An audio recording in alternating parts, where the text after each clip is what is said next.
पिछले 20 रोज से मेरी हमशीराओं, मेरे भतीजों, मेरे भाइयों और हत्ता 30 साल पहले मरी हुई मेरी मां के घर पे पुलिस मुसलसल छापे मारी है और मेरी वालदा के घर को भी तोड़ फोड़ दिया है। मैं मुल्क में नहीं था, इसके बावजूद मैंने 9 मई के वाक़े की मजम्मत की और मैं पाक फौज को अजीम समझता हूं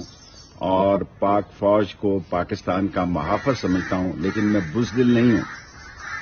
मैं दोस्ती और दुश्मनी कब्र की दीवार तक निभाऊंगा। 3 आदमियों को एंगेज किया गया है मुझे खत्म करने के लिए। मैं कौम को बताना चाहता हूं कि मैं अपने दिफा का हक रखता हूं और मैंने पाकिस्तान की हकीकी हुकूमत के जिम्मेदारान को लिख दिया है कि ज्यादती की एक हद होती है और ये ज्यादती इंतकाम की उस जगह मौजूदा पीडीएम के लोग लेकर जा रहे हैं और जो ये फसल बो रहे हैं, जो बिल आखिर इन्हें काटनी है, मैं समझता हूं इंतहाई काबिल अफसोस है। और मैं सिर्फ एक ट्वीट दे रहा हूं, मैं पिछले 20 दिन से किसी चैनल पर भी नहीं गया और अगर मेरे ट्विटर से आप इतने खौफजदा हैं तो जब तक मैं गिरफ्तार नहीं होता ये ट्विटर जारी रहेगा।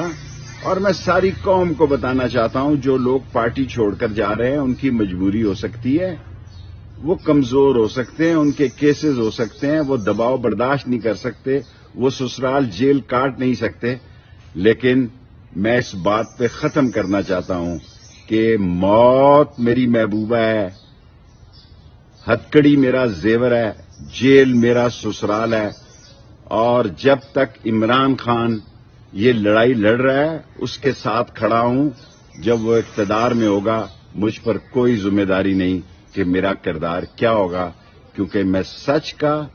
हक का और काला काला रसूलुल्लाह का झंडा बुलंद रखूंगा, बेशक मेरी जान चली जाए।